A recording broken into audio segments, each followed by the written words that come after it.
रात के ठीक 12 बजे हवेली की पुरानी घड़ी ने घंटे टनटनाए। राघव की नींद एक हल्की सी आहट से खुली। वो अपने कमरे में अकेला था, लेकिन उसे लगा जैसे कोई पास में खड़ा है। कौन है? राघव ने धीमे से पूछा, लेकिन कोई जवाब नहीं मिला। सन्नाटा, जैसे वक्त थम गया हो। राघव ने लाइट जलाई। कमरा खाली था। वो परेशान हो उठा। राघव 28 साल का एक लेखक था।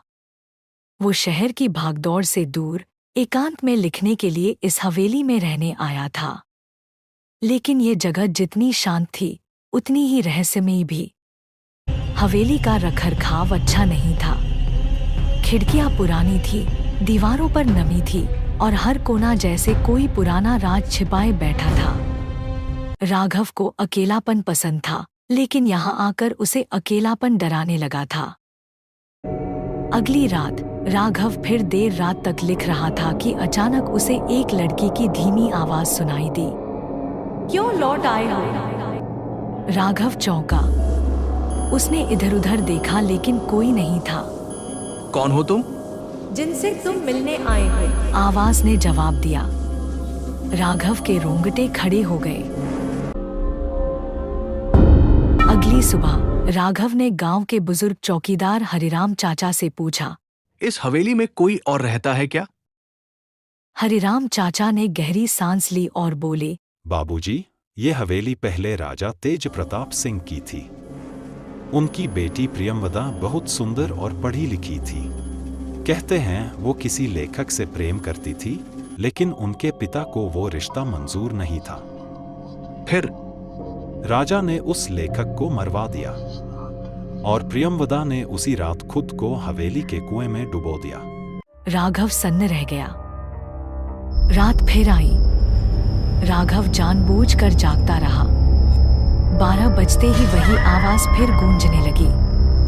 तुम वही हो, वही लेखक? मैं? हाँ, तुम्हारी आत्मा लौट आई है, मुझे पूरा करने, मेरे अधूरे प्रेम को जीने। राघव की आंखें नम हो गईं। उसकी उंगलियां कंपाने लगी। उसकी आत्मा जैसे किसी और की यादों से भर गई हो।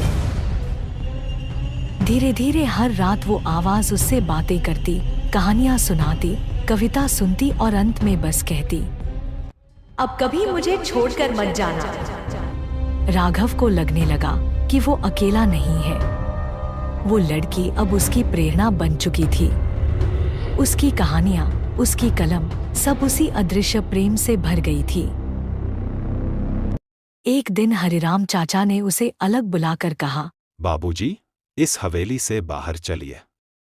आप बदल रहे हैं। आपकी आंखों में किसी और का रंग है।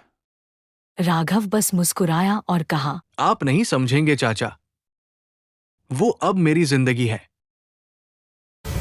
एक रात राघव ने निर्णय लिया कि वो उस कुएं तक जाएगा जहां प्रियमवदा ने जान दी थी। वो वहां पहुंचा और बोला, अगर तुम सच में हो तो सामने आओ। चारों ओर धुंध छा गई। कुएं से एक धुंधली आकृति उभरी। एक लड़की, सफेद साड़ी में, लंबे खुले बाल, बड़ी बड़ी उदास आंखें। राघव, प्रियवंदा। लेकिन अब मैं तुम्हें ले जाने आई हूं। राघव के पांव ठिठक गए। ले जाने? उसने डरते हुए पूछा, हमारा अधूरा प्रेम अब साथ जीकर पूरा होगा या साथ मरकर? अगली सुबह हरिराम चाचा कुएं के पास पहुंचे।